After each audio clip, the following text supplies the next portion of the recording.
number 059-2019, consider the minutes from Monday, February 4th, 2019, Board of Supervisors regularly monthly meeting. May I have a motion? Second. Second. Thank you, Frank. All those in favor signify by saying aye. Aye. Carol, on the record, show 5-0. Number 60-2019, consider the general fund invoices from February 1st through February 28th, 2019. Motion, please. Second. Cindy Fisher, Tom Cassiolo. All those in favor signify by saying aye. Aye. Carol, on the record, show 5-0. Administrative reports. Public Works. Bill. Thank you, Mr. Chairman. I know everyone has received a package of information regarding the bridges over there in Cecil Park. I had an opportunity to meet with 3 contractors, ask them to give me an opinion of cost as to what it would take for us to refurbish the existing bridges, set them on a foundation, make structural changes to the existing structure, do structural repairs, sandblast and paint, and reset them on a formal abutment. They returned, on the front page I gave them the general scope of work to look at, which basically reflected the removing of the column, resetting the 4 pedestrian bridges, deck replacement, handrail modification, sandblasting paint, construction of 8 reinforced concrete abutments with pedestals, bearing pads, positive connection detail, and to include a 10% contingency for unforeseen structural repairs that may be required. That unforeseen structural repairs would be anything under the deck right now that is in direct contact with the ground. They all came back with a ballpark price in the same general area of $295,000 to $320,000. That was for all 4 structures. Is that a bridge or a ballpark? I didn't have a specific bid schedule for them, and I asked them, to give me an estimated cost, an opinion of cost, if you will, of what it would take to rehab these bridges over here and get it set up on a proper foundation. Currently, there's a lot of scenario taking place with the embankment, and the Public Works Department is addressing some of those. We were able to pick bridge number 3 up over there and get it set back up out of the stream and put some rock lining down and stuff like that. And we intend to do some more of that as the weather starts to break our way and time permits. The second package I gave includes costs for new structures. One of the structures, and I provided the first package, fiberglass bridge or boardwalk information. It's actually a pedestrian bridge. This information was gathered by the township manager, passed on to me to look at for an opinion. It's just it's not practical for our application, but I wanted everybody to see it. What you're doing with fiberglass structures now is quite interesting. And the cost on this would have been $61,670. Well, down the cost for abutments included in there. So I just provided that in there just to give you a look-see as to what they're doing with some of the materials nowadays. The next package is an estimate that was provided to me last March. I was over there with Joe Sykes and I were concerned last year about this, and we asked contact from John to give us an idea of what it would cost to put a 410 steel structure across those bridges, across that stream over there. And they provided that to us. Provided us with two types of structure. One was a pedestrian bridge at a cost of $48,400 for the structure. That includes the decking and everything. Does not include an abutment or foundation. In talking to context, they have a precast foundation that you can use. The ballpark price would be anywhere from $10,000 to $15,000 per structure. That would take this cost to probably about $80,000 or $90,000 for the building. The other one is a bridge. These are all 70 feet long to get us up out of the stream. The next bridge that they quoted was for a 70-foot by 10-foot bridge with 5-ton weight capacity. You'd be able to take a small vehicle across, pickup truck or something like that.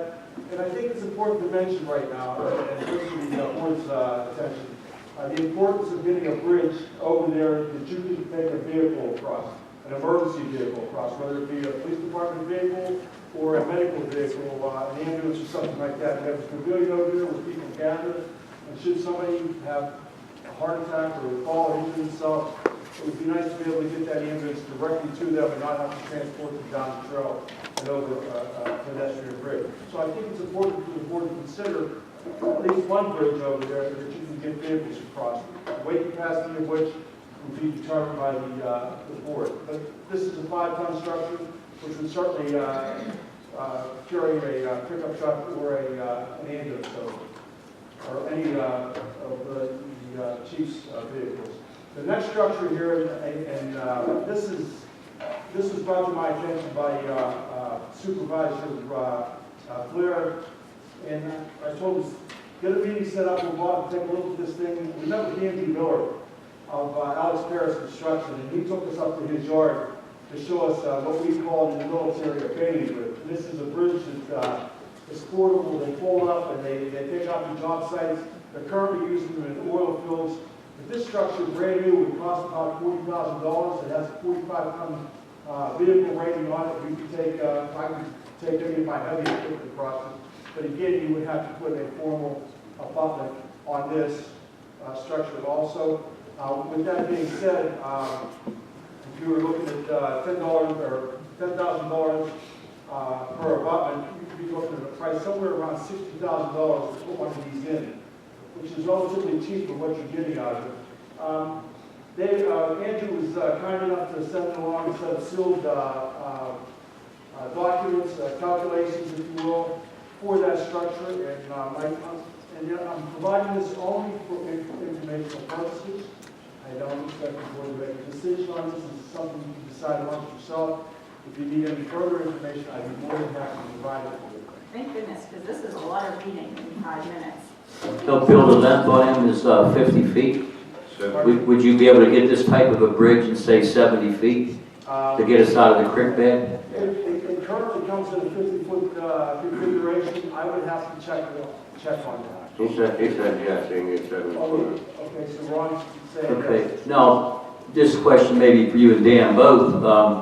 Would that get us out of having to apply for permits from the DEP, touching that creek or going anywhere around it? If we go with a 70-foot long structure, which gives us 10 more feet on each side of the creek. One of the things you still have to consider is your opening. We would be required to make some hydraulic calculations. Yeah, that's not difficult. We can do that. The difference between a permit, like a longer bridge, is going to put you in a situation where you have a general permit, a GP permit, for a stream crossing, versus an encroachment permit, full 105 permit, which is a big deal. It takes about a year to get those. So the longer the bridge, the easier it is to deal with the permitting side. But once you kind of settle in on that, what I would suggest is we'll make a couple calls to DEP, or we can go down and actually meet with them, do a pre-conference with them to make sure there's no issues before you make the investment. I just want to double check that because they change their mind all the time. The 50-footers will give you a measure. You'd have about 5 foot on each side of the bank. Yeah, and they might be comfortable with that. The question is, would they approve that as a GP or a small project versus a full 105 permit? That's the question. But either way, all of these bids are significantly higher than the $10,000 or $15,000 that was initially thrown out there a month or two ago. So, I mean, I've talked to Supervisor Vizio. We're in the process of applying for grants for this, but this, I don't know that we have the money. I mean, this is something the board would have to talk about, but because again, it's not budgeted. So you're talking about $220,000 to $250,000 of unbudgeted items or funds. And of course, my suggestion would be to plan for this and phase it over a number of seasons, not do it all at one time. Do one This now. is one at a time.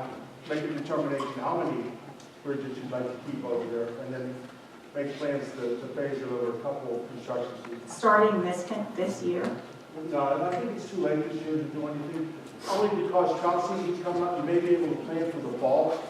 but I know we're restricted over there in the street between the middle of April and the middle of August, to get in there, are we not? Get permits, and all that kind of stuff. So we're looking at the fall at the I earliest. think waiting out, doing our due diligence this year, the budget for it if you want to do it, and then be ready to go. I'm working with, I've been working with Supervisor Gizio and State Representative Ortite's office for a grant. It's actually due middle of April. I think that's when it's due, middle of April, specifically for these bridges. Now, if awarded that money, it wouldn't be, if we get the grant, it wouldn't be awarded until January 2020.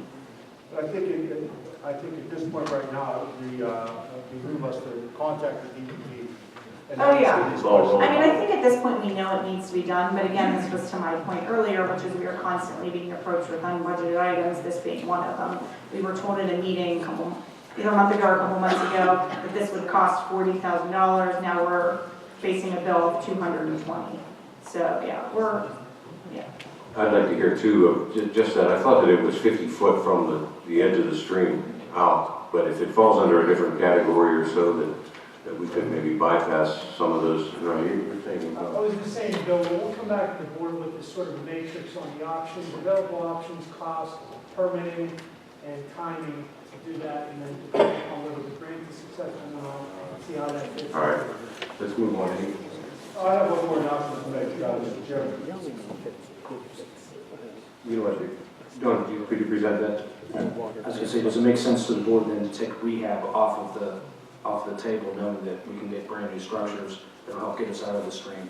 So we will not no longer pursue the rehab. Are there any other rehab opportunities though? And do we know what's out there? No? I mean, I think we've got 3 quotes, all the same, in the ballpark. I mean, you know, Right. everything that's. But and the only reason I'm saying that is we had $293,000 for the demolition for the homes in use, and then only come along at 45,000. So, I mean, we could always keep an eye and look, and maybe there's another battery, or maybe he wants to get into another industry. correct me if I'm wrong though, I had a conversation with Ronaldo, your assistant, and he said that, and tell me if you think he's wrong, but he had said that the problem is we can rehab them, but they're still old bridges. So we may rehab them, spend $220,000 or $250,000 this year, and then 2 years from now, find out there's another structural damage. Why would we take that risk when we can get brand new bridges for less cost? That's right. Could it continue on if we make Yeah, exactly, you can get an ambulance across. Yeah, and we can get emergency vehicles across. I have one more announcement to make, Mr. Chairman. On March 5th at 6 p.m., there'll be a public meeting to discuss the last leg of the turnpike work up at the Hilton Garden. That will be March 5th at 6 o'clock at the Hilton Garden. They're going to hold a public meeting up there. That was on my list, thank you. tomorrow night at the Hilton Garden Inn. Time again? 6 p.m. 6 p.m. You realize that was tomorrow, right? I did. All right. I have a meeting at 1:30 on Thursday to discuss our emergency plan with them. I think we can talk about it. Thank you, Mr. Chairman. That's it. Engineers report. The board is in receipt of a copy of my February's engineer